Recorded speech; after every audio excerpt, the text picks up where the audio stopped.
Jesucristo.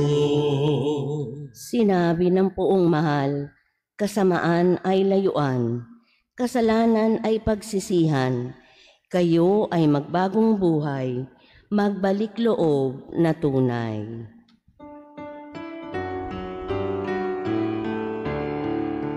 Luwalhati at papuri, Panginoong Jesucristo. Luwalhati at papuri, Panginoong Jesucristo.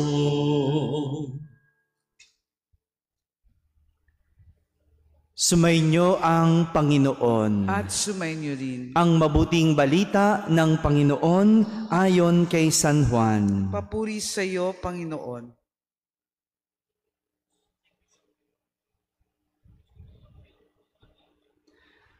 Noong panahong iyon, marami sa mga Hudyong dumalaw kay Maria ang nakakita sa ginawa ni Jesus at nanalig sa kanya. Ngunit ang ilan sa kanila ay pumunta sa mga Pariseyo at ibinalita ang ginawa ni Jesus. Kaya't tinipon ng mga punong saserdote at ng mga Pariseyo ang mga kagawad ng Sanhedrin. Ano ang gagawin natin? Wika nila. Gumagawa ng maraming kababalaghan ang taong ito. Ngunit kung siya ay pababayaan natin, mananampalataya sa kanya ang lahat. Paririto ang mga Romano at wawasakin ang templo at ang ating bansa. Ngunit isa sa kanila, si Caiaphas, ang pinakapunong saserdote noon, at nagsabi ng ganito, ano ba kayo? Hindi ba ninyo naiisip na mas mabuti para sa atin na isang tao lamang ang mamatay alang-alang sa bayan, sa halip na mapahamak ang buong bansa? Sinabi niya ito hindi sa ganang kanyang sarili lamang. Bilang pinakapunong saserdote ng panahong iyon, hinulaan niyang mamamatay si Jesus dahil sa bansa. At hindi dahil sa bansang iyon lamang, kundi upang tipunin ang nagkawatak-watak na mga anak ng Diyos. Mula noon, binalangkas na nila kung paano ipapapatay si Jesus. Kaya't hindi na siya hayagang naglakad sa Judea. Sa halip, siya'y nagpunta sa Ephraim, isang bayang malapit sa ilang, at doon siya nanirahang kasama ng kanyang mga alagad. Nalalapit na ang pista ng Paskwa. Maraming taga-lalawigang pumunta sa Jerusalem bago magpaskwa upang isagawa ang paglilinis ayon sa kautusan. Hindi nila nakita si Jesus sa templo, kaya't nagtanungan sila, ano sa akala ninyo?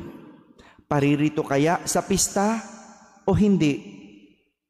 Ipinag-utos ng mga punong saserdote at ng mga Pariseyo na ituro ng sinumang nakaalam kung nasaan si Jesus upang siya ay maipadakip nila.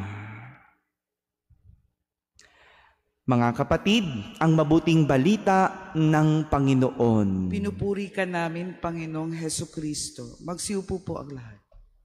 Isang magandang umaga po sa inyong lahat. Tila isang litanya ng plano o sabihin nating pangarap ng Diyos para sa kanyang bayang Israel ang inilahad ni Propeta Ezekiel sa ating unang pagbasa. Plano o pangarap ng Diyos. Pangarap dahil walang hinangad ang Diyos kundi ang ikabubuti ng kanyang bayang Israel. Dahil sa patuloy nilang pagsuway sa Diyos at pagsamba sa mga Diyos-Diyosan, ang Panginoon na mismo ang gumawa ng paraan para ayusin muli ang kanilang buhay. Imagine nyo, no? Tayo sumisira, ang Diyos ang bumubuo. Tayo ang sumuway, Diyos na pa ang naghahabol. Kaya nga ang sabi ng Panginoon, titipunin ko ang mga Israelita mula sa mga dakong kinatatapunan nila upang ibalik sila sa sarili nilang bayan. Dagdag pa ng Panginoon, lilinisin ko sila. Sila ang magiging bayan ko at ako ang magiging Diyos nila. At para makumpleto ang isang magandang pangarap o plano, ayon kay Propeta Ezekiel, sabi ng Panginoon, isang tulad na lingkod na katulad ni David ang magiging hari nila. Para makumpleto ang planong yon, magpapadala pa ang Diyos ng isang hari na katulad ni David na magtatanggol sa lahat. Kung pakikinggan at iisa-isahin natin at bubusisiin ang sinasabi ng Panginoon, totoo nga na isang napakagandang plano o pangarap ito para sa mga Israelita. Dahil sa wakas, magiging maganda na ang kanilang buhay. Mula sa pagsuway, magiging maganda ang kanilang buhay. Ngunit gaya ng kahit na anong pangarap, kahit na anong klase ng plano, hindi ito madaling matupad. Ilang plano na ba ang hindi natin natupad o na-drawing natin pero hindi nakulayan? Ilang plano na ba? Ilang pangarap ang pinangarap pero hindi maabot-abot? Kahit na anong plano, hindi ito madaling matupad. Hindi dahil sa imposible, dahil Diyos ang nagplano, kundi dahil nasa tao nakasalalay ang pagtupad sa pangarap o plano na ito. Ang tao ang magsasakatuparan ng plano ng Diyos. Nakadepende sa atin. Nasa atin kung matutupad ang plano ng Diyos. Samantala, kung anong ganda ng plano o pangarap ng Panginoon para sa mga Israelita, sa ating ebanghelyo, siya namang hindi katanggap-tanggap o hindi matanggap-tanggap ng mga Hudyo si Jesus. Kabilang na dito si Caiaphas, natutol at hindi matanggap si Jesus. Tutol kay Jesus dahil tinitignan niya bilang banta o threat si Jesus sa kanilang pananampalataya. Tingin niya, nahahati ang mga tao. Ang paniniwala ng mga tao nagkakaiba-iba dahil kay Jesus. Kaya naman ang plano nila, patayin si Jesus.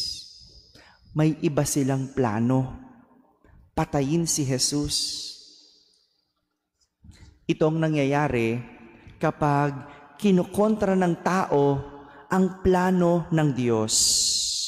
O dili kaya kapag ang tao ay hindi matanggap ang plano ng Diyos, hindi lang sinisira, kundi pinapatay ang isang magandang plano. Kapag hindi matanggap ng tao ang plano ng Diyos, hindi lang niya sinisira, kundi pinapatay niya ang isang magandang plano ng Diyos. Katulad na lang ng mga Hudyo, hindi nila matanggap si Jesus na siyang pinadala ng Panginoon na isang katuparan ng magandang plano para sa tao. Hindi lang para maging hari, kundi para maging Mesiyas, maging tagapagligtas ng lahat. Kaya sa huli, imbes na marami pa ang nagawa ni Jesus para sa mga tao, pinapatay nila si Jesus. Sa halip na marami pang nagawa ang Diyos, dahil si Jesus ang magandang plano ng Diyos, pinapatay nila si Jesus. Mga kapatid, katulad ng kahit na anong plano o pangarap, kapag ito ay kinontra at hindi matanggap, sigurado hindi talaga ito matutupad.